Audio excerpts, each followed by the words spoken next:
Kanan naamumaa inni of gadi qabaati xiqqoodhaa jalqabaati guddachaa kottaa isa jedhuun dhaamsa dhaamaa fi jechuudha. Thank you.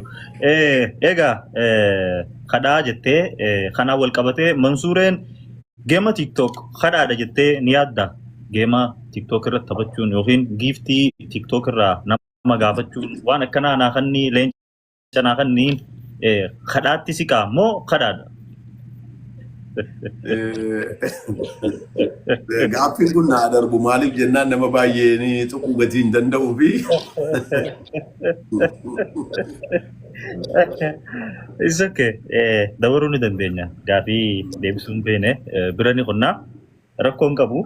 Tole TikTokeroota warroottan fuuldura TikTokera ta'uu fedhu. Amma fakkeenyaaf ani akka kiyyatti even videoon illee dhaamsa kan dhaamadu ni qaba barattoota warra biyyaa dhufuuf akka isaan TikTok hin fayyadamne yookiin akka isaan live seenanii geeman taphanne nama gorsu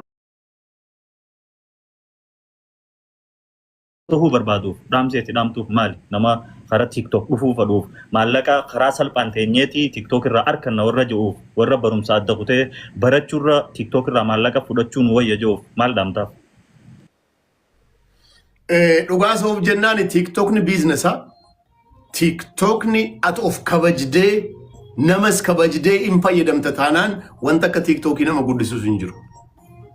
Geemas immoo yoo ta'e aadaa kee kan hin tuqin shari'aa islaama ta'ee namtichi sun shari'aa kee kan hin tuqin kan gaafa namni silaalee jedhu maal abaluu kun akkamuma amma kwal tokko maal namtichi kun of hin kabaju siin jira namni haasaa kee gaafa argu. Akshinii kee gaafa argu waan ati gootu gaafa argu amma immoo yeroo ammaa wanti nu haasofnu isa geemii waan hin taaneen qixaatamu dhiisiitii haasaa anaafata haasaa jirru amma ana bira almost close 1,500 nurala jira sibiras akkuma san kana keessaa namni 400 riikardi gochaa jira bar kun jechuun waggaa 20 teessi wanta anaafata haasaa jirru kun inni waan hin taane waan badduu immoo gaafa qixaatamtee jettu Asaan taane gaafa asoftee jettu ijoolleen hin dhalatti ijoolleen guddattee ijoollee godhatti seenaan sun gorusuma wajjin jirti.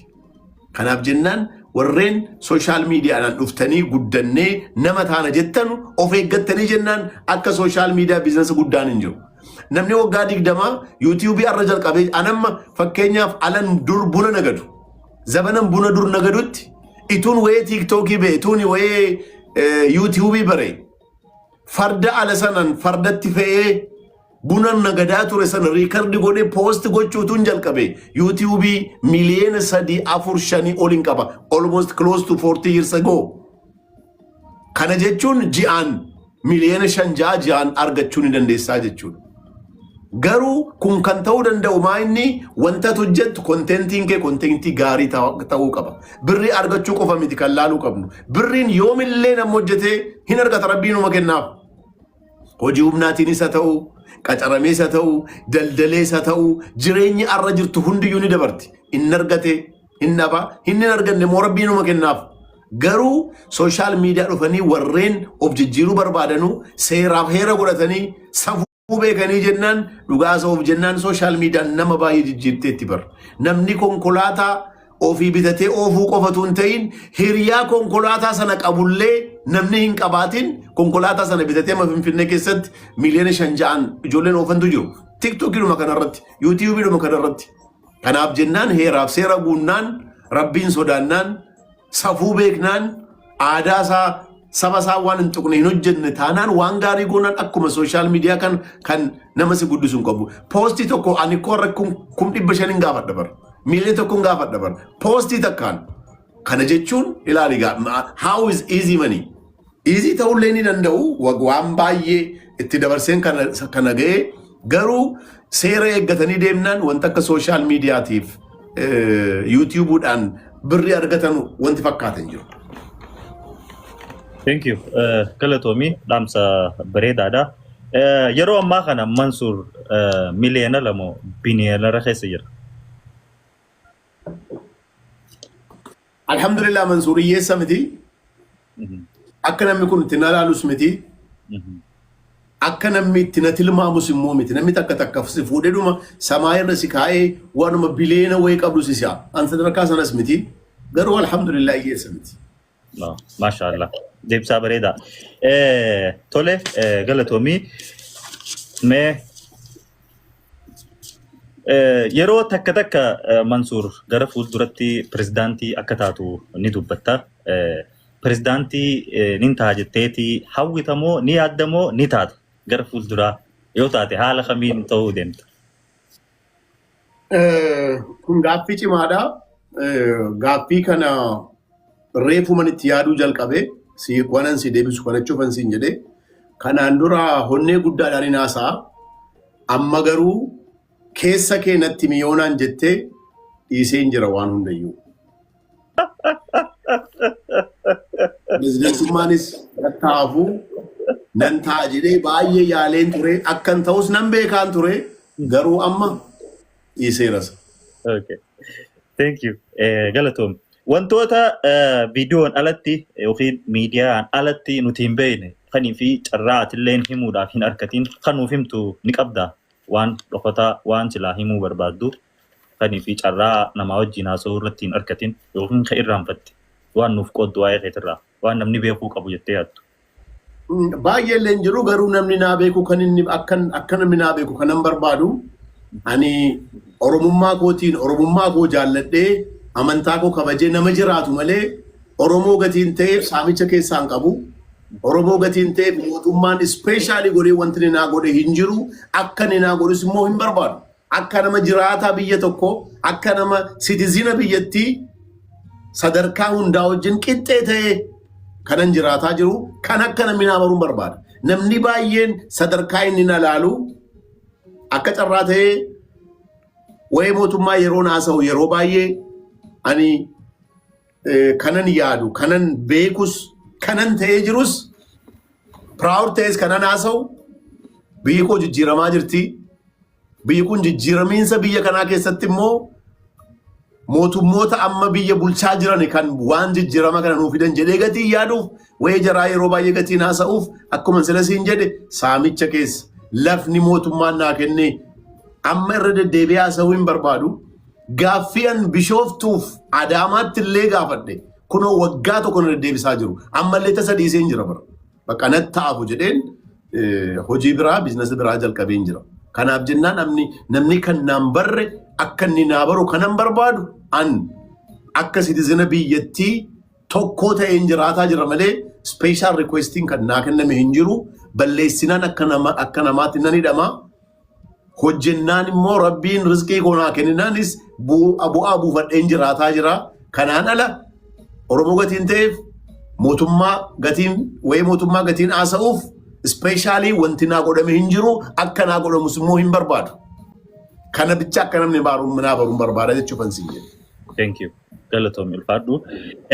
Tole Mansuuree gaafileen itti aantu akkana jetti wantoota kana yoo gootee jiraattee eeyyeen godhe yookiin yoo hin godhin lakki jettee qofa deebistaa diiteela gaafii barbaaddu miti. Qabeenyaan qaba jettee nama miitee ni beeyta. Taasa abadan amantaan koos naan eeyyamtu. Biizinasa hojjenna jettee maallaqa namarraa fuutee dhorkattee ni beeyta. Abadan jiraannaan adaraasitti saa'imanuu 911 federaalitti dawwalanii riippoorta godhan. Maaliif nama miidiyaa ta'e jettee sheenoytee ni beeyta? Baay'ee yeroo baay'ee ammallee sitti maan jira kunoo. Silaayin Oromoo ta'uu baaddeettee sheenoytee ni beeyta? Abadan piraawudii guddaan qaba Oromummaa kootti. Oromoon saba guddaadha. Jaalalaan onneen ta'e si cabxee ni beeyti. Alhamdulillah wanta kanaallee takka dabra taateen. Jireenya keetitti akkaan rakkattee ni beeyta? Allama sadii dhala baay'ee. Hiriyaa kee nama sitti dhiyootiin ganamtee ni beeyta? Allama sadii sirrii. Osoo hin fedhiin zigaaliif maallaqa namaaf kannitee ni beeyta? Namni si dhufu wayii qaanfattee osoo hin jaalatiin garuu kannitee fi ni beeyta?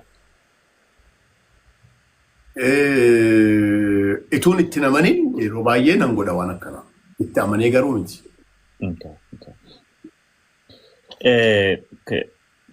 Maallaqa kan kee namni si saamee yookiin si dhorkatee ni beekaa? Ani akka salphaattis farankaa ofirkaan baasu. Ofirkaa baasee jennaanis immoo namtichi sun ismaartii na caalu gatii ta'eef na nyaatee jennaanis nan cinqu baay'ee. Garuu akka salphaatti harkaan baatu galuun. Dubartii poolisii irraa jaalalti si qabdee ni beekti. I wish.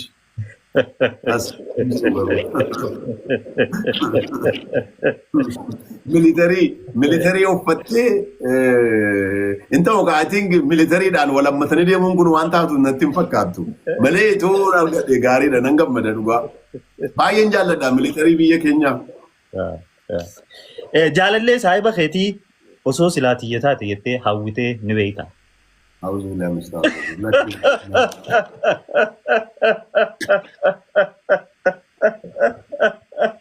إنا لله ما تعرف مثلا انظروا لك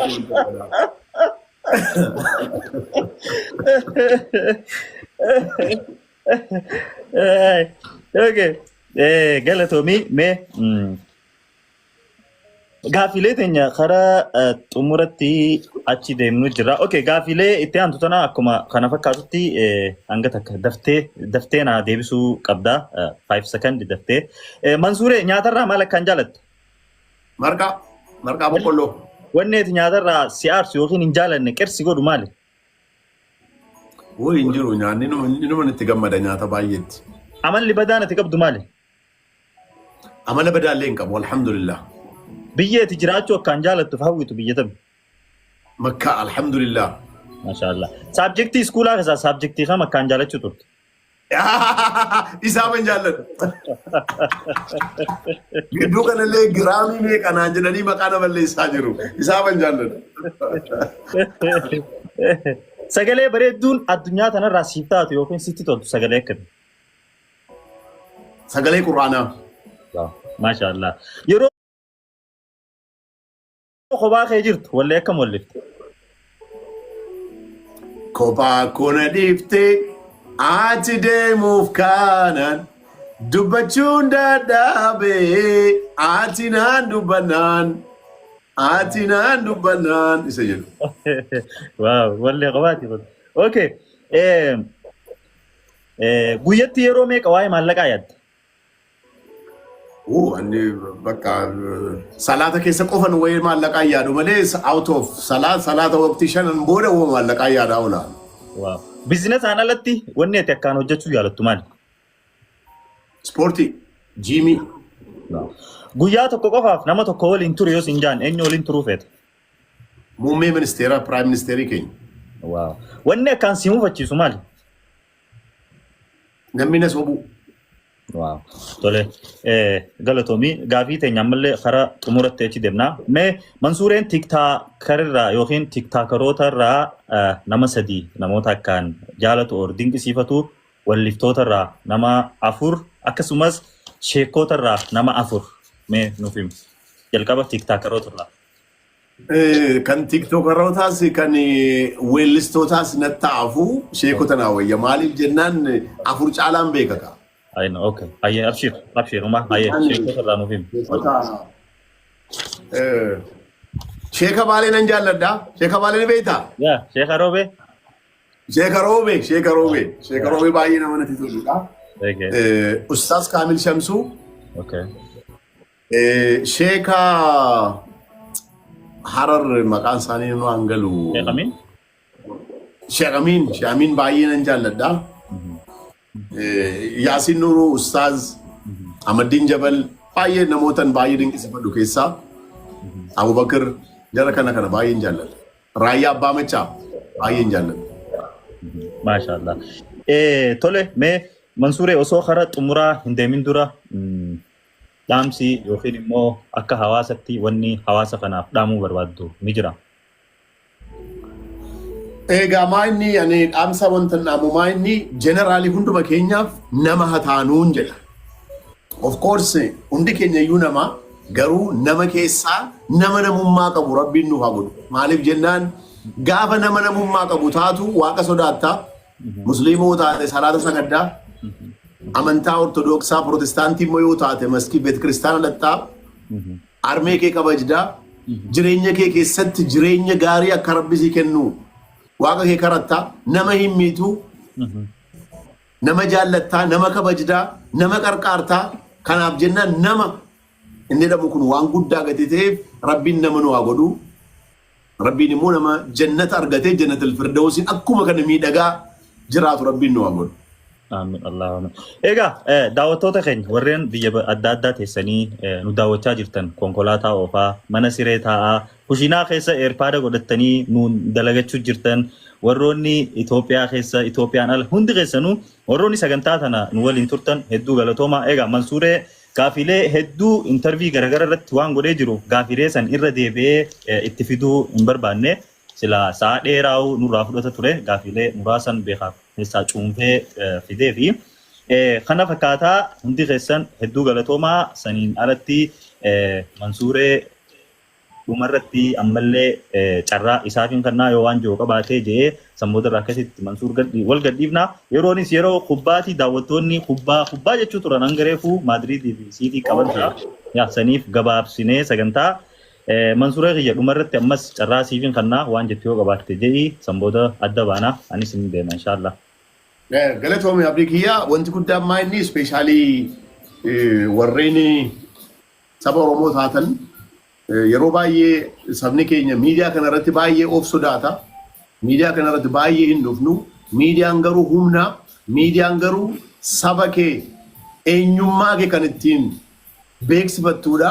Kanaaf jennaan uummata Oromootiif kanan naamumaa inni amma akkaataa danda'ameen baay'inaan miidiyaa keenya miidiyaa gaarii godhannee waan gaarii itti fayyadamnee aadaa safuu Oromoo, aadaa Oromoo kan ittiin barsiifannu gatii ta'eef miidiyaa kana akka gaariitti akka kunuunsifannu miidiyaa kana irratti immoo haadhufnu miidiyaan paaworii guddaa qabdi nu saba guddaadha saba ispeeshaalii biyyattii keessaa saba guddaa lakkoofsaanis beekamtiidhaanis laphee gaarii qabaachuudhaanis saba guddaadha Oromoon kana keessatti miidiyaa immoo qabaannee dhugaa jirtu kana dhugaa sabni Oromoo maal akka ta'e sabni keenya maal akka fakkaatu aadaan keenya maal akka fakkaatu fidnee miidiyaa kana irratti ituu barsiisnee hin jedhaa galatoomii abdii kiyyaa shoo kiyyaa ni madaalta jettee na filattee nattaasa'uu keetiif kabaja guddaan sii qaba. Egaa Kaanaadaadhaa isin gaafa biyya dhuftu immoo shittoo naa fidii kottuu naa jiraatu. Galatoomii Mansuuree kiyya yeroo ta'e aarsaa gootee sagantaa kiyya hayyamamaa taatee na waliin turuu keetiif ulfaadhu rabbii nagaa sitti haa ta'u nagaan ture. Okay. Hayya. Thanks so much everybody. ባየ ገለቶማ በጣም ነው ማመሰግነው ለነበረን ቆይታ እንግዲህ እስካሁን ድረስ ከወንድማችን ጋር ነሰተረ አከኒ